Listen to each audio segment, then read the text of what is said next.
전능하신 하나님 말씀 낭송. 적그리스도를 폭로하다.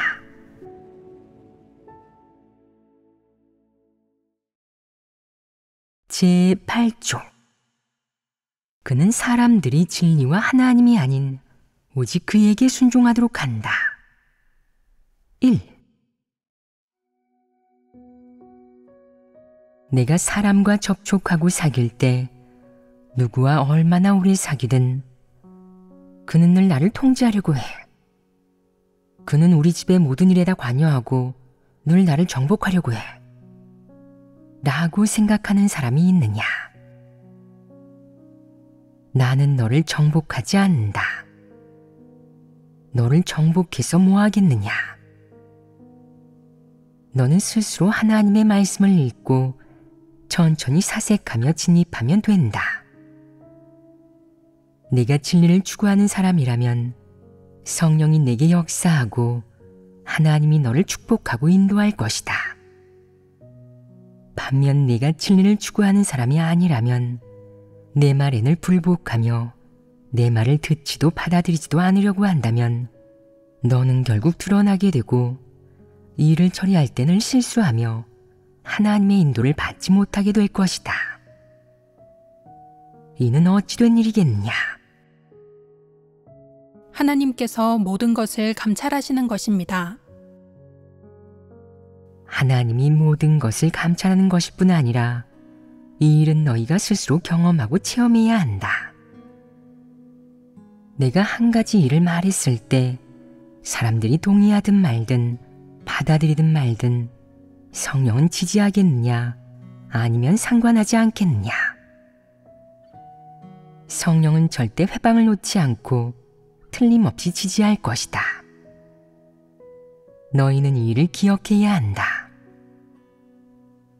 사람들이 받아들이든 말든 언젠가 진실이 밝혀지면 모두가 알고 보니 당신 말씀이 맞았어요.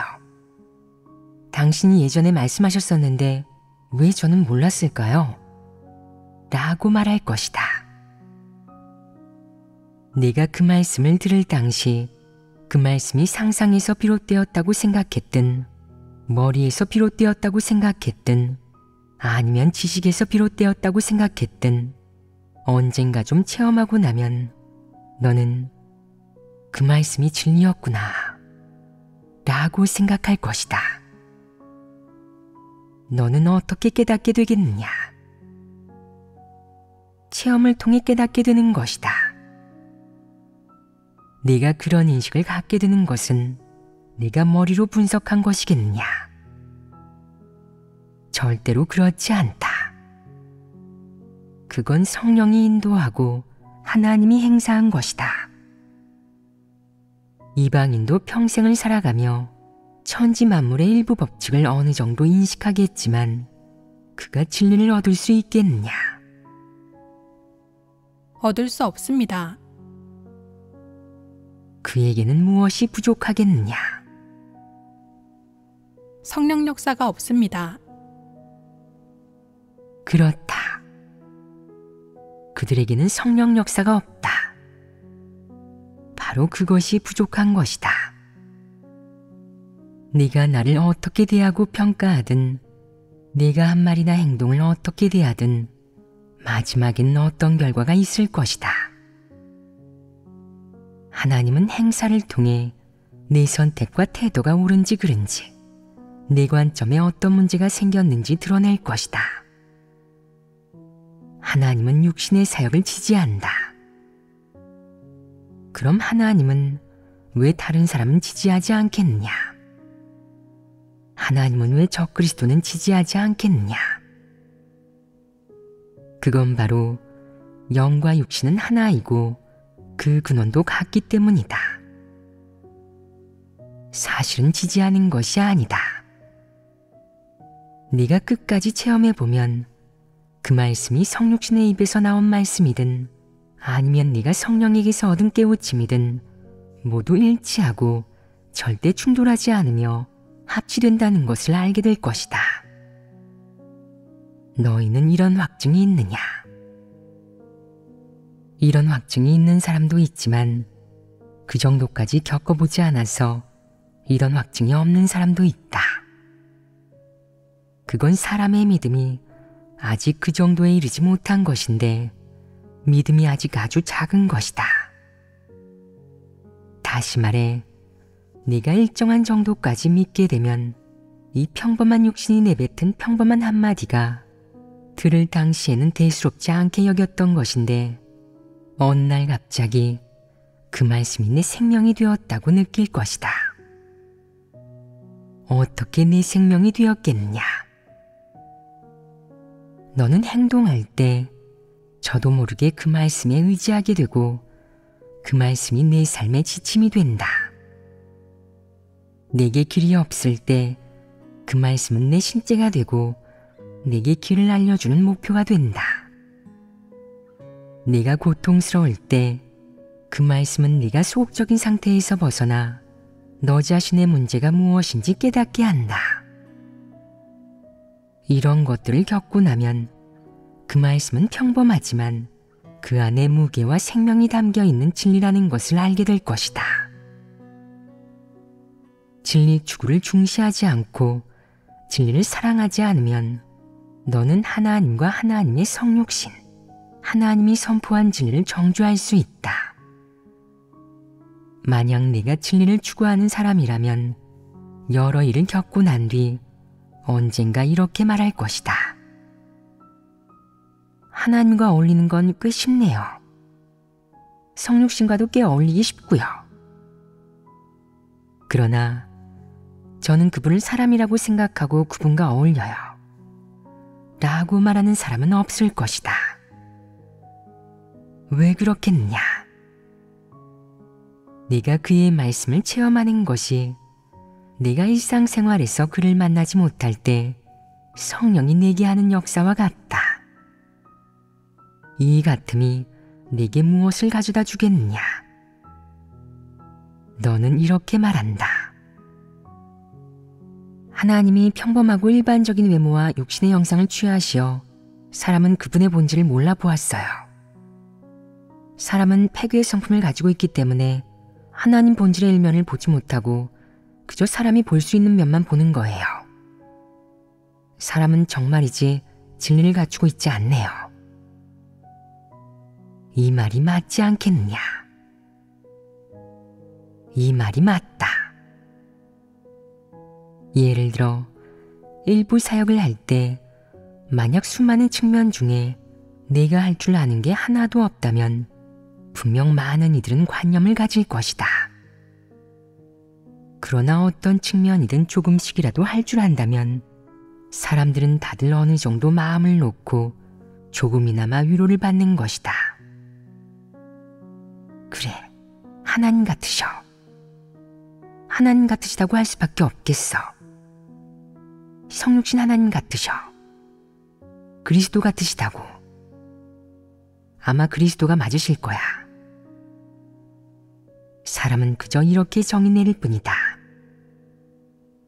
그러나 만약 내가 그저 진리를 교제하고 하나님의 말씀을 좀 선포할 뿐 어떤 사역도 실제로 지도하지 않거나 지도하지도 못한다면 이 육신에 대한 사람 안목의 비중, 가치가 떨어질 것이다.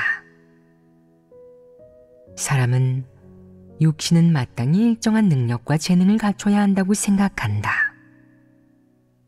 사실상 그게 재능이겠느냐? 아니다.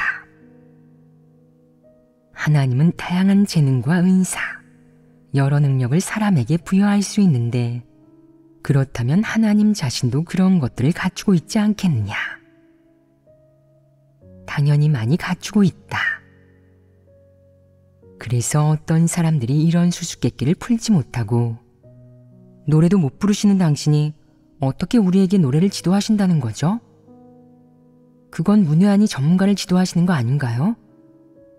그건 원칙에 위배되지 않나요? 라고 물으면 나는 예외라고 말한다. 왜 그렇겠느냐?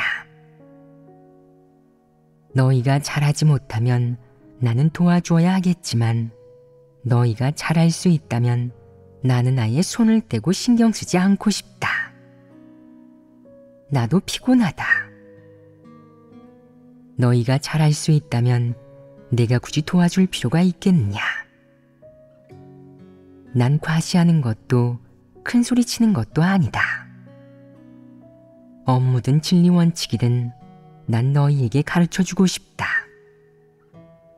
너희가 다 배워서 알고 원칙을 파악하게 되면 나도 한시름 놓을 수 있다. 왜냐하면 그런 것들은 내 본연의 사역이 아니기 때문이다. 누군가는 이렇게 말할 것이다. 당신의 본연의 사역도 아닌데 왜 하시는 거죠? 어쩔 수 없이 하는 것이다. 사람은 너무도 모자라서 이렇게 지도하지 않으면 만들어낸 작품은 아주 평범할 것이고 하나님을 증거하는 성과도 그저 그럴 것이다. 만약 대단한 몇 가지 작품을 내놓지 못하면 나는 직책을 다하지 못한 것이고 마음도 불안해진다. 그래서 내 에너지와 신체 상황에 따라 사역을 어느 정도 하는 것이다. 왜 그러겠느냐? 그럴 만한 고려사항들이 좀 있다. 사람이 만든 것들을 전 인류가 보고 소화할 때 모든 사람의 안목과 관점, 이해 능력은 단지 하나님을 믿은 기간이나 체험, 자질에서만 차이가 있을 뿐 기본적으로 그 출발점은 같을 것이다. 그것은 모두 진리를 깨닫는 것을 기반으로 한 진리실제에 대한 체험이다. 이는 인류가 만들 수 있는 것이다. 나는 평범한 사람의 관점에서 사역하거나 작품을 만들 수 없다. 그럼 나는 어떤 관점을 가져야겠느냐? 육신의 관점을 가져야겠느냐? 그건 역시 불가능하다. 적절하지 않다. 그렇지 않겠느냐? 나는 당연히 육신에서 하나님과 하나님 사역의 관점에서 말하고 사역하고 이런 관점을 선포해야 한다. 인류 가운데서 이런 것들의 가치를 돈으로 가늠할 수 있겠느냐? 그럴 수 없다. 왜냐하면 이런 것들은 일단 완성품이 되면 모든 인류에게 영원히 보존될 것이기 때문이다. 물론 평범한 작품도 영원히 보존될 것이다. 그러나 기왕 영원히 오랫동안 보존될 것이고 하나님을 믿는 측면에서 지도하든 공급하고 도와주든 인류 전체에게 어느 정도는 기여를 할 것이라면 더 가치 있는 것을 만들면 좋지 않겠느냐. 그래서 나는 인류가 가질 수 없는 관점에서 말하고 작품을 만들어야 한다. 무엇 때문에 이렇게 하겠느냐? 교회의 인지도를 높이기 위해서이다. 이 출발점이 옳지 않겠느냐? 교회의 인지도가 올라가면 하나님을 증거하는 데 도움이 되지 않겠느냐? 촉진제 역할을 하겠느냐? 아니면 방해 역할을 하겠느냐? 촉진제 역할을 할 것입니다. 그건 분명하다. 분명 촉진제 역할을 할 것이다. 일부 이방단체나 종교단체는 이런 것들을 보면 영화를 너무도 잘 찍었다는 생각에 놀라워하고 늘 스크린 뒤의 감독을 만나고 싶어 한다. 나는 만나지 않을 것이다. 나는 그런 사람들을 만날 시간도 없고 그들이 무슨 목적으로 나를 만나려고 하는지도 모른다. 그러니 만나서 뭐 하겠느냐? 그들이 영화를 보고 진리를 받아들일 수 있기만 하면 그만이고 참도를 알아보고 싶게 된다면 더더욱 좋은 것이다. 굳이 만날 필요는 없다. 아무튼 가치 있는 작품을 만들면 인류가 그런 것들을 보고 더 많은 도움을 받을 수 있다. 이런 것들을 인류에게 남겨두는 것은 좋은 일이겠냐? 아니면 나쁜 일이겠냐? 좋은 일입니다. 가치 있고 할 만한 일이다. 나는 너희와 이런 식으로 어울리며 너희와는 너희가 보고 느낄 수 있는 그런 관계이다. 그럼 하나님과 너희는 어떤 관계인지 느낄 수 있겠느냐? 똑같다. 성육신 하나님은 사람이시니까 어울리기 쉽지만 하늘의 하나님은 어울리기 어려워. 위험이 있고 진노가 있으셔서 너무 무섭다고 라고 생각해서는 안 된다. 하나님도 마찬가지로 어떤 언어나 방식으로 혹은 강제로 너를 정복하거나 통제하지 않는다. 하나님은 그렇게 하지 않는다. 너희가 느꼈듯이 내가 너희와 어울리는 그런 방식처럼 말이다. 즉, 너희에게 가르칠 수 있는 건 최대한 가르치고 너희에게 깨닫게 할 수 있는 건 최대한 깨닫게 하며 너희가 깨닫지 못하는 건 강제로 주입하지 않는 것이다. 이렇게 말하는 사람도 있다. 강제로 주입하지 않으신다면서 왜 항상 진리를 교제하시죠? 그게 주입이겠느냐? 그건 공급이다. 그건 빨리 성장하도록 서두르는 게 아니라 양육하는 것이다. 양육은 정당한 것이고 긍정적인 사물이다. 이렇게 말하는 사람도 있다. 적그리스도가 사람을 정복하는 것과 하나님이 사람을 정복하는 것은 똑같지 않나요? 다릅니다. 어떻게 다르겠느냐? 적그리스도가 사람을 정복하는 것과 하나님이 사람을 정복하는 것은 같은 단어를 사용했지만 이 둘의 본질적인 차이가 무엇이냐? 너희는 명확히 설명할 수 있겠느냐? 이것조차 명확히 설명할 수 없다면 너희는 진리에 대한 깨달음이 몹시 부족한 것이다. 사탄이 사람을 정복할 때는 강제로 통제합니다. 하지만 하나님이 사람을 정복할 때는 사람에게 진리를 공급하십니다. 사람에게 진리 원칙을 알려주시고 사람이 실행할 줄 알게 되면 생명을 얻게 되는 것입니다. 그럼 너희에게 묻겠다. 사탄이 사람을 통제하고 정복하지만 진리를 갖추고 있겠느냐? 그렇지 않습니다. 사탄은 무엇이냐? 그것은 무슨 근거로 사람을 정복하려는 것이겠느냐? 다른 말로 하자면 사탄은 무슨 자격으로 사람을 정복하고 얻으려 하느냐? 그것은 아무것도 없다. 그럼 무엇으로 사람을 정복하겠느냐? 사람을 정복하고 나서 사람에게 무엇을 공급할 수 있겠느냐? 사탄은 너를 패괴시킬 뿐이다. 그것은 너를 가지고 놀고 짓밟기만 하다가 결국에는 너를 철저히 짓밟고 나면 지옥에 떨어뜨린다. 사탄의 이런 정복과 통제는 순전히 무엇에 해당하느냐?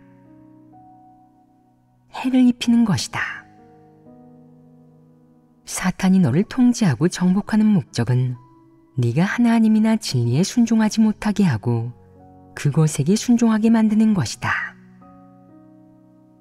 사탄이 보기에는 네가 하나님에게 순종하는 것은 잘못됐고 그것에게 순종해야만 옳다.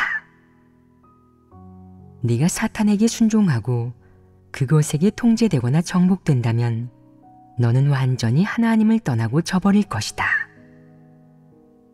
그럼 하나님이 사람을 정복하는 것은 어떻겠느냐? 하나님은 그 자체로 진리이고 모든 긍정적인 사물의 실제이고 모든 긍정적인 사물의 근원이자 진리의 근원이다. 그럼 사람은 무엇이겠느냐? 사람은 사탄에 의해 폐괴된 족속이다. 사람에게는 진리가 없다.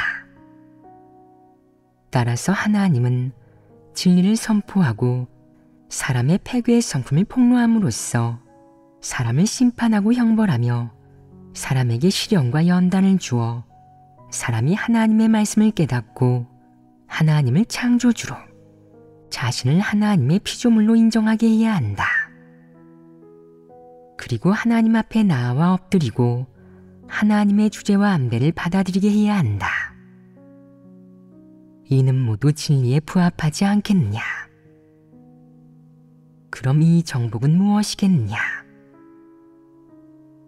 어둠이자 구원으로 이것은 긍정적인 사물이다. 너를 해치지 않는다. 이는 사탄의 정복과 다르지 않으냐? 하나님이 사람을 정복하는 것은 정당하다.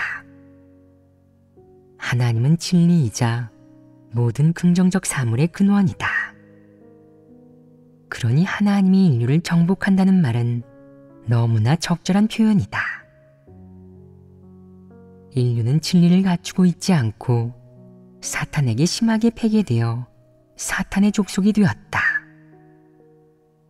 이 때문에 사람은 하나님에게 순종하지 않고 하나님을 인정하지 않으며 하나님을 저버린다. 그럼 이 일을 어떻게 해야겠느냐? 하나님은 진리의 선포를 통해 심판과 형벌의 방식으로 사람에게 누가 하나님이고 누가 창조주인지, 누가 피조물이고 누가 사탄인지 알게 하고 사람이 주인에게 돌아와 창조주를 인정하고 창조주 앞에서 자신을 그의 피조물로 인정하게 해야 한다. 이것이 정복의 의의다. 하나님에게 정복된 사람은 진리를 깨달았느냐 아니면 깨닫지 못했느냐? 진리를 깨달았습니다. 그럼 사탄에 의해 정복된 사람은 무엇을 얻었느냐? 아무 진리도 깨닫지 못하고 하나님을 멀리하고 배반하고 저버리며 하나님에게 관념까지 품고 심지어 사탄과 적그리스도를 따른다. 하나님을 판단하고 거역하고 욕하며 하나님의 주제를 인정하지 않을 뿐 아니라 하나님의 주제에는 더더욱 순종하지 못한다. 이것이 합당한 자격을 갖춘 피조물이겠느냐? 이는 하나님이 정복한 사람과 정반대이며 하나님이 인류를 정복한 성과와도 상반된다. 적그리스도 부류에게 지위가 생겼는데 어디 갔을 때 남들이 그가 리더라는 사실을 알지 못하면 그가 기분이 좋겠느냐? 좋지 않을 것이다. 그는 어딜 가더라도 어떻게든 사람들에게 알릴 것이다. 전 리더니까 음식 좀 만들어줘요. 좋은 것 좀 먹어야 합니다. 내가 지위에 어떤 관점을 가지고 있는 것 같으냐? 관심이 없습니다. 관심이 없으면 어떤 모습을 보이겠느냐? 나는 어디에 가면 가능한 한 함부로 알리지 말고 남들이 모르게 하라고 이른다. 왜 이렇게 하겠느냐? 사람들이 알게 되면 너무 골치 아프기 때문이다. 내가 누군지 모른다면 내게 속마음도 좀 털어놓을 수 있을 것이다. 알게 되는 순간 골치 아파진다. 나와 더 이상 이야기하지 않는다. 마음을 털어놓을 대상이 없다면 내가 외롭지 않겠느냐? 가능한 한 사람들이 모르게 해서 나를 평범한 사람처럼 대하고 하고 싶은 말을 얼마든지 하게 한다. 사람들이 자유와 해방감을 느끼게 하면 좀 좋으냐? 늘 사람들이 내 앞에서 깍듯하게 행동하도록 올가매고 싶지 않다. 그럴 필요 없다. 난 그런 것을 좋아하지 않는다. 진리를 깨닫지 못한 사람은 당신은 틀림없이 그런 걸 좋아하니까 제가 그렇게 해드릴게요. 라고 생각하는데 나는 이런 사람을 보면 피한다. 늘 굽실거리는 사람을 보면 나는 서둘러 피한다. 절대로 그런 사람과 접촉하지 않을 것이다. 그들은 너무 까다롭고 몹시 골치 아프다. 반면 적그리스도는 다르다. 그는 사람에게 존경을 받길 바라고 어디에 가든 특별 대우를 받길 바란다. 나아가 무엇을 바라겠느냐? 그가 그 자리에 있는 한 그가 이끄는 범위 내의 사람이 모두 그에게 절대 복종하고 완전히 절대적으로 순종하길 바란다. 그러면 그는 이것 봐. 내가 통솔하는 병사들, 내가 이끄는 팀이 어때? 다들 고분고분 내 말을 따르잖아. 라고 생각하며 커다란 성취감을 느낀다. 사람들을 마치 꼭두각시나 노예처럼 독립적인 생각도 없고 주견도 관점도 없는 사람으로 훈련시켜서 하나같이 무감각하고 우둔하게 만들어 놓는다. 그러고는 사역이 성과를 이루어서 자신의 욕망과 야심이 충족되었음을 느끼며 마음속으로 즐거워하고 흡족해한다.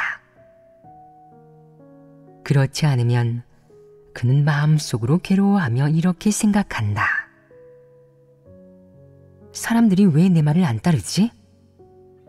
내게 복종하게 할 수 있는 방법이 없을까? 그래, 내가 대단하다는 걸 모른다면 내 능력을 보여줘야지. 난 대학원을 졸업했고 졸업증명서도 매일 가지고 다니니까 한번 보여주지.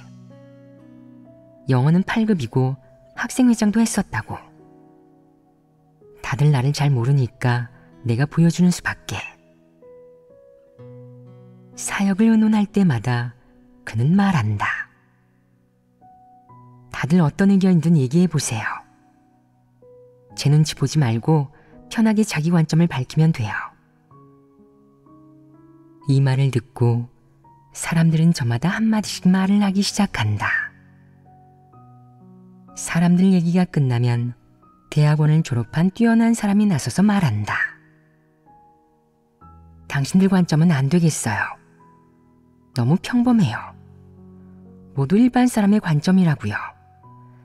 정말 제가 나서지 않으면 안 되겠네요. 보세요. 당신들은 이 사역을 하지 못한다니까요. 사실 저도 이 사역을 맡고 싶지는 않지만 제가 여기에 없으면 당신들은 정말 이 책임을 짊어지지 못할 테니 제가 개입할 수밖에 없죠. 이 일에 대해 제가 생각해 봤는데 우리는 이렇게 처리해야 해요. 당신들이 얘기한 방법들은 다 소용없으니 제가 더 나은 방법을 알려드릴게요. 예전에는 사역 지침에서 그렇게 하라고 요구했지만 앞으로 우리는 그 규례를 따르지 않을 거예요. 그렇게 하지 않을 거라고요.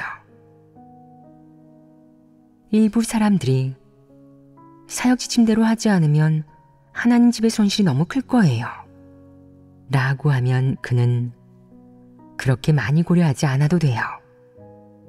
하나님 집에서 그 정도 돈을 아까워하겠어요? 우리에게는 성과가 중요하잖아요. 그러니 앞으로는 제 말대로 처리하세요. 문제가 생기면 제가 책임집니다. 라고 한다. 누구도 그를 말릴 수 없다. 이는 큰소리 치는 것 아니겠느냐. 그가 큰소리 치는 목적은 무엇이겠느냐. 과시하는 것이다. 시시각각 모든 사람에게 자신의 존재와 훌륭함을 일깨우는 것이다. 어떤 부분이 훌륭하냐? 평범한 사람은 짐작도 할 수 없다는 점이다. 설사 그의 관점이 다른 사람과 같더라도 그는 다른 사람의 관점을 부정하고 나서 처음부터 다시 같은 말을 한다. 이 말을 듣고 다들 똑같은 말 아닌가요? 라고 하면 그는 같아도 그건 제가 한 말이지 당신들이 한 말이 아니에요. 제가 제일 먼저 말했다고요. 라고 한다. 아무튼 이러니 저러니 해도 그의 목적은 사람들을 굴복시키고 제가 괜히 리더가 된 게 아니에요. 제가 괜히 팀장이나 책임자가 된 게 아니라고요. 허풍 떠는 게 아니라 제가 재능과 은사, 능력을 가지고 있으니까 제게 맡긴 거라니까요.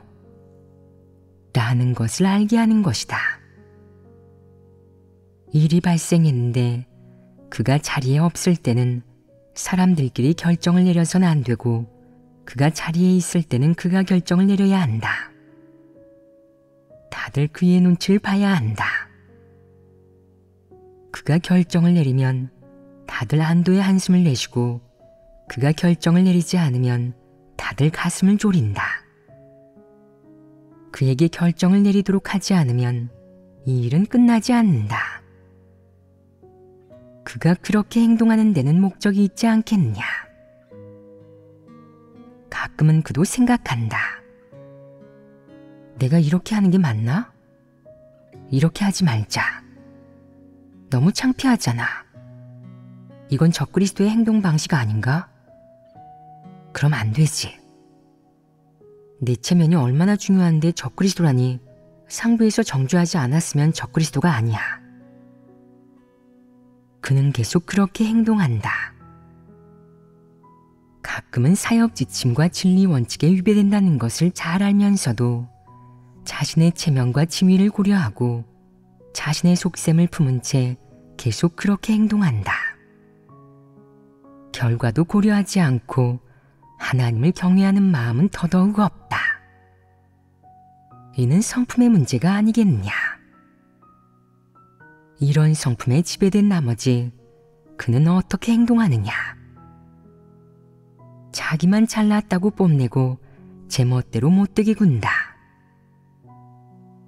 어떻게 행동하는 게 적절한지 그가 마음속으로 정말 모르겠냐.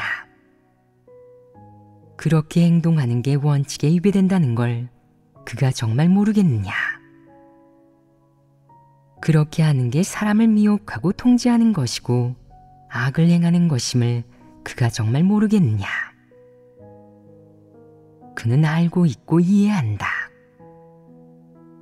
그런데도 그가 여전히 그렇게 행동하는 것은 진리를 사랑하지 않고 싫어한다는 뜻이다. 어떤 관점이든 어떤 방식과 방법, 주장이든 자신의 입에서 나온 것이 아니라면 그는 모두 부정한다. 이는 야심이 아니겠냐. 그 안에는 야심과 저의가 담겨 있다. 그 저의는 무엇이겠느냐? 뒤에 무엇이 숨겨져 있겠느냐? 남들이 모두 자신을 따른다는 이 좋은 점, 체면을 세울 수 있는 이 기회는 절대 놓쳐서도 남에게 돌아가서도 안 된다. 매번 그가 결정하고 결단을 내려야 하며 모든 사역의 성과도 그 혼자만의 것이어야 하고 그의 공으로 돌아가야 한다. 이로 인해 결국에는 사람들은 일종의 타성을 갖게 되는데 그게 무엇이냐? 이 팀은 그가 있는 한 사역을 운영할 수 있지만 그가 없으면 다른 사람은 사역을 감당할 수 없을 것만 같다고 생각한다. 이는 목적을 이룬 것 아니겠냐? 그가 사람들을 통제하게 된 것이다. 통제하기 전 단계는 무엇이겠느냐? 철저히 정복하고 무너뜨리는 것이다. 바로 너를 괴롭혀 굴복하게 하고 너는 옳고 그름을 모르고 그를 분별하지도 못하고 어느 방면의 진리이든 그에게는 대조해보지 않고 적그리스도는 어떻게 행동하든 다 옳다고 인정하여 더 이상 옳고 그름을 감히 분석하지 못하게 된다. 이것이 바로 적그리스도에게 미혹되고 통제된 결과이고 곧이어 사람들은 적그리스도를 따르게 된다. 그렇지 않겠느냐? 이는 분명 사람들이 진리와 하나님이 아니라 오직 그에게 순종하도록 하는 모습이 아니겠느냐? 그가 하는 모든 일의 출발점과 저희, 그의 행동, 방식과 방법, 나아가 그가 하는 주장은 무엇에서 비롯되겠느냐? 그는 너를 무너뜨리고 굴복시켜 복종하게 하고 누가 대장이고 앞장설 자격은 누구에게 있는지, 여기서는 누구에게 결정권이 있는지 알게 하고 여기서는 진리가 결정하지 않는다는 것을 알게 하려 한다. 자기 말고는 이 사람들의 주인이 되어 결정을 내리고 의사를 정할 사람이 아무도 없다는 것을 알게 하려는 것이다. 네가 진리를 언급하고 싶더라도 어림도 없다. 다른 의견을 제기하고 싶더라도 생각조차 할 수 없다. 이는 적그리스도의 어떤 성품이겠느냐? 흉악함이다. 그는 사람을 정복하고 통제하려 한다. 적그리스도의 욕망과 야심으로 보든 아니면 그들의 실제 행동으로 보든 적그리스도는 진리를 싫어하는 흉악한 성품을 가졌다는 것을 알 수 있다. 적그리스도가 사람을 정복하고 통제하는 행동 방식, 표출, 모습, 그들의 그런 본질은 마침 우리가 교제하는 주제에 부합한다. 적그리스도가 사람들이 그에게만 순종하도록 하는데 그 숨은 뜻은 사람들이 그를 따라야 하고 그를 따르는 것이 곧 하나님에게 순종하는 것이라는 말이다. 그가 그렇게 하는 것은 진리에 부합하지 않는다고 누가 다른 의견을 제시하면 그는 이렇게 반박한다. 진리에 부합하지 않다니요? 그럼 진리가 무엇인지 당신이 한번 얘기해 보세요. 명확하게 설명하면 인정하겠지만 명확하게 설명하지 못하면 가만두지 않겠어요. 그가 이렇게 말하면 정말로 두려워서 이렇게 말하는 사람들도 있다. 명확하게 설명하지 못하겠으니 그냥 당신 말을 따를게요. 이렇게 그는 목적을 이룬다. 이렇게 행동하는 사람도 있느냐? 너희도 이렇게 행동했느냐? 그러지 않았습니다. 적그리스도는 이런 능력을 가지고 있다. 보통 사람은 자신이 남을 설득하지 못하면 그냥 내버려 둔다. 그에게는 그런 수완이 없다. 한편으로는 말주변이 없어 그렇게 말로 표현할 줄도 모르고 또 한편으로는 마음도 그리 독하지 않다. 그렇게 행동할 수 있는 사람은 내면에 사악한 성품을 지녀야 하고 흉악하고 독해야 한다. 그는 누구의 사정도 봐주지 않고 누가 불복하면 필사적으로 괴롭힌다. 사람을 얼마나 처참하게 괴롭히든 양심의 가책도 느끼지 않고 스스로 지각하지도 못한다. 누군가는 이렇게 말할 것이다. 안 그래도 불쌍한데 내 말을 듣게 할 필요가 뭐 있어? 한번 봐주자. 저 사람은 하나님을 믿는 거지 나를 믿는 것도 아니잖아. 진리에 부합하는 말을 하는 사람을 따르는 거지 뭐. 누구 말을 듣든 상관없어. 이번에는 그냥 내버려 두자. 적그리스도가 이렇게 생각하겠느냐? 그렇지 않다. 적그리스도는 결코 그렇게 이성적이지 않다. 그는 자신의 야심과 욕망 앞에서는 칼 같은 태도를 보이며 마치 늑대가 양을 문 것처럼 꽉 쥐고 놓지 않는다. 양을 먹지 말라고 늑대를 설득하는 게 가능하겠느냐? 불가능하다. 왜 그렇겠느냐? 늑대의 성품이 원래 그렇기 때문이다. 늑대는 이렇게 생각한다. 배고파. 나는 양고기가 좋아. 그게 오라. 내가 먹고 싶든 먹고 싶지 않든 다 오라. 이게 바로 늑대의 철학이고 늑대가 행동하는 준칙이자 근원이다. 마찬가지로 적그리스도가 사람을 정복하고 통제할 때 하나님도 아닌 내가 사람을 통제하다니 너무 염치 없어. 남들이 분별해내면 얼굴을 어떻게 들고 다니지? 라고 생각하겠느냐? 이렇게 부끄러워하겠느냐? 부끄러워하지 않는다. 그럼 그의 인성에 결여된 것이 무엇이냐? 염치와 이성, 양심이 결여되었다. 그의 인성에는 이런 것들이 없다. 이런 것들이 없어도 사람이겠느냐? 사람이 아니다. 사람의 형상을 하고 있다고 다 사람은 아니다. 귀신일 수도, 산송장일 수도, 동물일 수도 있다. 그럼 저 그리스도는 어떤 존재이겠느냐? 마귀이다. 그중 일부는 악마이고 일부는 악령으로 어쨌든 사람은 아니다.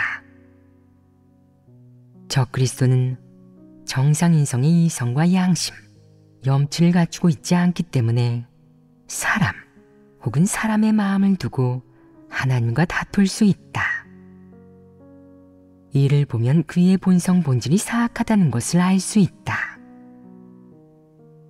사람과 지위를 다투는 것도 말이 안 되는데 하물며 하나님과 지위나 사람을 다투는 게 말이 되겠느냐? 이로써 그가 영락없는 적그리스도이자 마귀 사탄이라는 것을 더 잘 알 수 있다. 지금까지 적그리스도의 모습에 대해 제8조까지 교제했다. 너희는 자신을 적그리스도 같은 사람들, 적그리스도의 길을 걷거나 적그리스도의 성품을 가진 사람들과 대조해보고 자신이 어떤 부류에 속하는지 알 수 있겠느냐? 그렇습니다. 어느 정도 대조할 수 있을 것이다. 대조할 수 있으면 사람의 어떤 문제를 해결할 수 있겠느냐? 잘못된 길을 걷지 않을 수 있습니다. 잘못된 길을 걷지 않을 수 있다. 또 어떤 문제를 해결할 수 있겠느냐?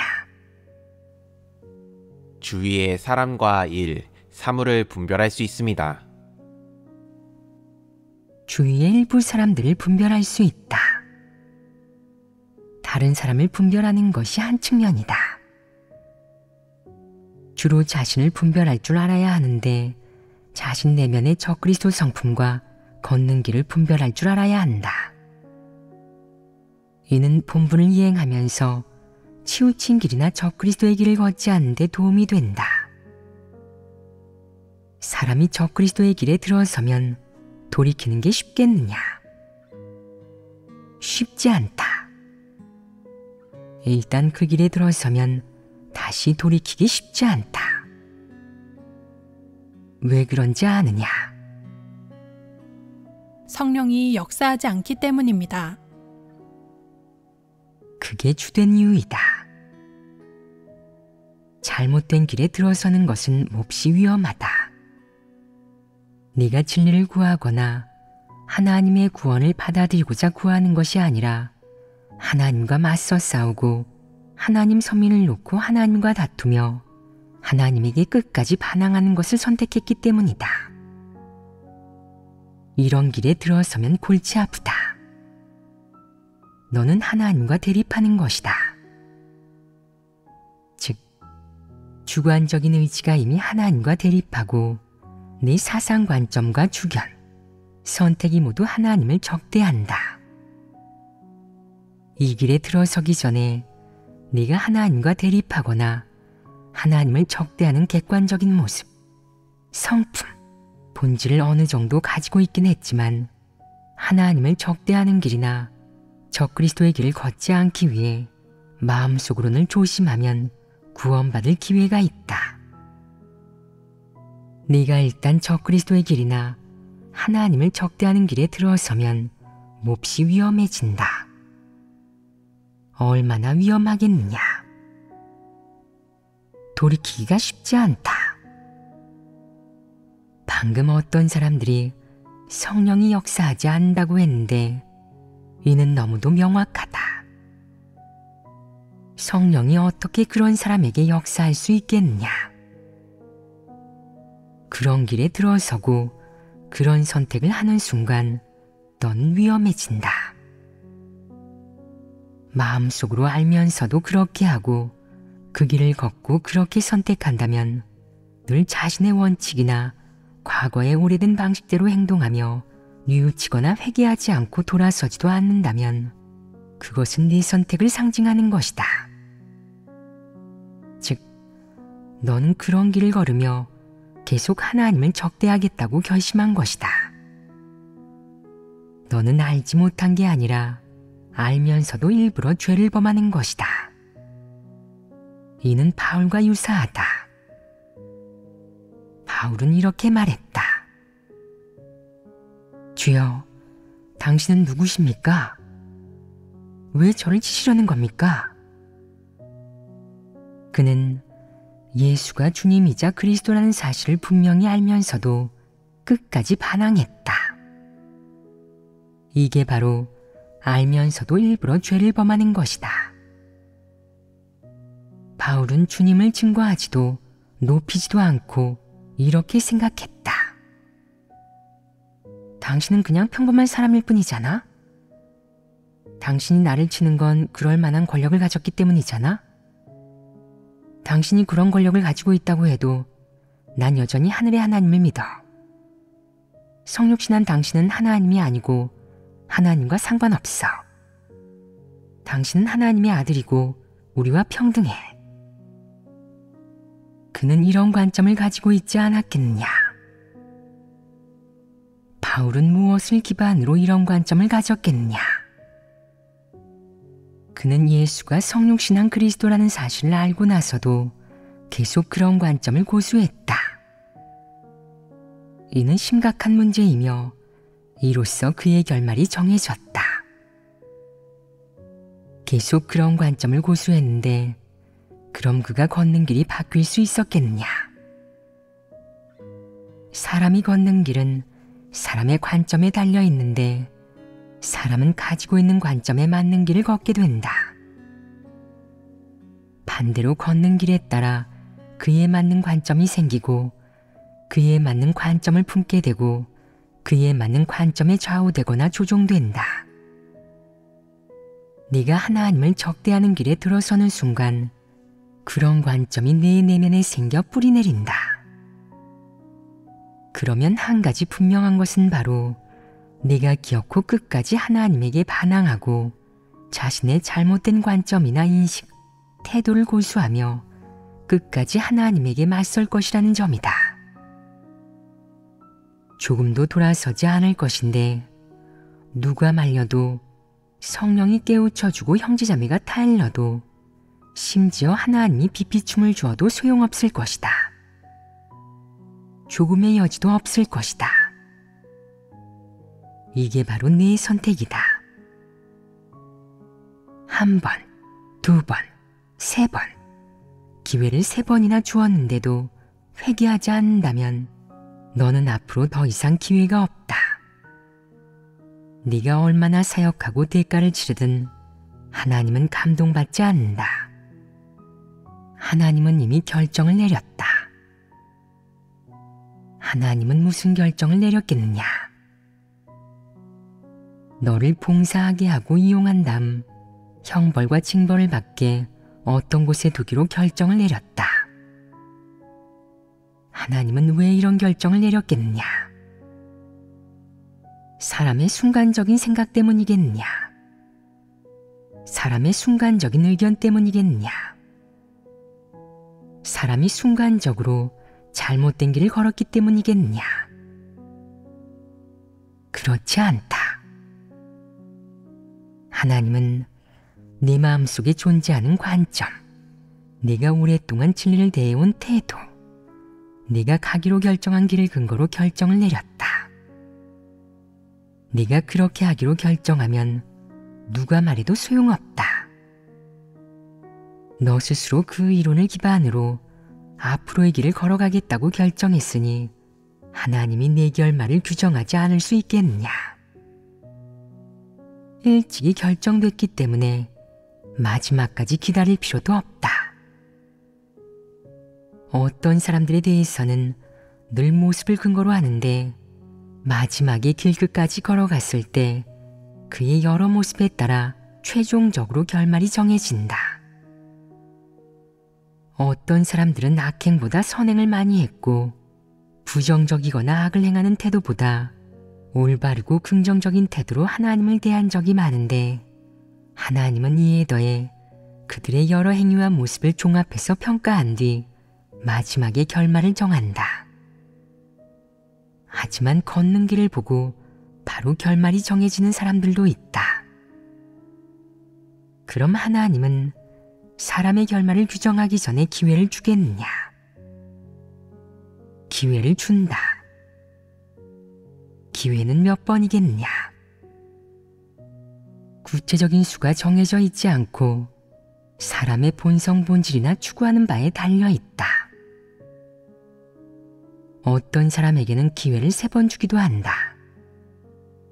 어떤 사람은 구제불능해 몹시 우매하고 완고하고 강팍한 데다가 진리를 조금도 받아들이지 못하는데 기회를 3번 주기도 전에 결말이 정해진다.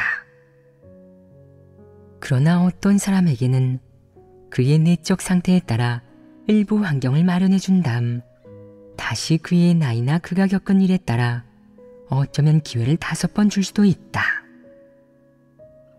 하나님은 사람의 본성, 본질, 진리를 받아들이는 태도 등에 따라 사람의 결말과 종착지를 규정한다. 사람은 이런저런 일이 발생했을 때 어떻게 직면해야 할지 모를 때가 많기 때문에 진리를 깨닫기 위해 노력해야 하지 않겠느냐. 사람은 진리를 깨닫지 못하면 잘못된 길을 걷기 쉽다. 왜 이렇게 말하겠느냐? 사람이 사탄의 패괴의 성품에 따라 살아가니 그의 내면에서 자연스럽게 표출되는 것들 중 진리에 부합하거나 하나님을 배신하지 않는 것은 하나도 없다. 그러니 왜 늘 설교를 듣겠느냐? 늘 설교를 듣고 묵상하고 마음에 새기는 것, 마음속으로 기도하고 구하는 것, 하나님을 경외하는 마음과 경건한 마음, 진리를 동경하는 마음을 품고 하나님 앞에 오는 것, 매일 정해진 시간에 영생활을 하고 기도하고 하나님의 말씀을 먹고 마시는 것, 남들과 교제하고 사역할 때 조화롭게 협력하는 것, 매일 이런 원칙에 따라 행동하고 이런 것들을 지키는 것 등 하나님은 사람의 이런 세세한 실행이 성과를 이룰 수 있는지 지켜본다. 이렇게 말하는 사람도 있다. 그건 형식적이지 않나요? 뭐가 형식적이라는 것이냐? 이는 단지 표면적인 것에 그치지 않는다. 내게 그런 마음이 있어야만 이런 것들을 지킬 수 있다. 그런 마음이 없다면 내게 지키라고 한들 며칠이나 지킬 수 있겠느냐? 넌 지키지 못할 것이다. 일부 리더는 결코 하나님의 말씀을 먹고 마시지도 영생활을 하지도 않는다. 이는 무슨 뜻이겠느냐? 이는 진짜로 믿는 자가 아니라는 것이다. 진짜로 믿는 자가 아니라면 어떻게 리더가 되었겠느냐? 적절한 사람이 없으면 아쉬운 대로 그런 자를 쓰는 곳도 있다. 그는 이렇게 생각한다. 난 리더로 선발되었으니까 하나님의 말씀을 먹고 마시지 않아도 예전처럼 사역할 수 있어. 다리와 입만 있으면 할 수 있는 사역이니까. 이는 바보 같은 생각이다. 하나님은 네가 할 수 있는지 없는지가 아니라 네가 무엇을 했는지 살핀다. 네가 할 수 있으면 그도 할 수 있고 정상적인 지능을 가진 사람이라면 누구나 할 수 있다. 리더로 선발되었고 네가 할 수 있다고 해서 네가 온전케 되는 건 따놓은 당상이라고. 너는 살아남을 기회가 있을 거라고 생각해서는 안 된다. 실제로는 그렇지 않다. 하나님은 네가 얼마나 하는지가 아니라 네가 무엇을 했고 어떤 길을 걷는지를 살핀다. 너는 이 일에서 자신을 속여서는 안 된다.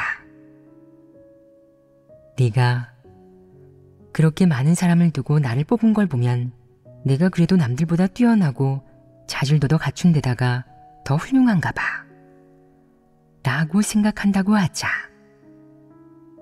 무엇이 더 훌륭하단 말이냐? 훌륭하다고 해서 내게 진리를 실행하지 않고 진리를 위해 행동할 자격이 있는 것이냐? 훌륭하다고 해서 내게 절대 영생활도 기도도 하지 않으며 행동할 때 진리를 구하지 않을 자격이 있는 것이냐? 네겐 그럴 자격이 없다. 그 어떤 지위나 직함도 내 미천이 아니다. 그건 일시적이고 외적인 것이다. 하나님은 네 충성심, 내가 진리를 실행하고 추구하고 대하는 태도, 너의 순종 여부, 네가 본분과 사명을 대하는 태도를 살핀다. 어떤 사람들은 본분을 이행할 때 힘을 많이 들이지만 진리 원칙에 부합하지 않는데 네가 그에게 진리 원칙대로 일을 처리해야 한다고 알려주면 그는 바로 반발하고 화를 내며 받아들이지 않는다. 그렇게 그는 드러난다. 무엇이 드러난 것이냐? 그가 진리를 받아들이지 않는다는 사실이 드러난 것이다. 진리를 받아들이지 않는 사람은 어떤 사람이겠느냐? 불신파이다. 불신파는 왜 그렇게 쓸데없이 바쁘겠느냐? 그렇게 열심히 바쁘게 지내겠느냐? 그에게는 목적이 있다. 그는 이렇게 생각한다. 여기에선 관직에 오를 기회가 있어. 관직에 오르면 교회에 얹혀 살 수 있고 사람들에게 숭배받을 수 있지. 정말 좋은 곳이야. 밥벌이도 쉽게 할 수 있고 명예와 이익, 지위도 쉽게 얻을 수 있잖아. 참 할만한 관직이군. 그는 이번 생에 관직에 오를 수 있을 거라고는 생각지도 못했다. 그를 관직에서 물러나게 하면 그는 본 모습을 드러내고 다시는 하나님 집을 위해 힘을 들이지 않는다. 이런 그가 고생을 견디고 대가를 치를 수 있겠느냐? 그럴 수 없다. 이로써 드러나지 않았느냐? 어떤 사람들은 지위를 가지면 전력을 다해 일하고 땀 흘리며 힘을 들이고 아무리 고생해도 불평하지 않다가 지위가 사라지는 순간 곧장 소극적으로, 그것도 견디지 못할 만큼 소극적으로 변한다. 이러면 그는 드러나지 않았느냐? 지위가 그를 드러냈는데 굳이 시련을 줄 필요가 있겠느냐? 그럴 필요 없다. 자, 오늘은 여기까지 교제하겠다.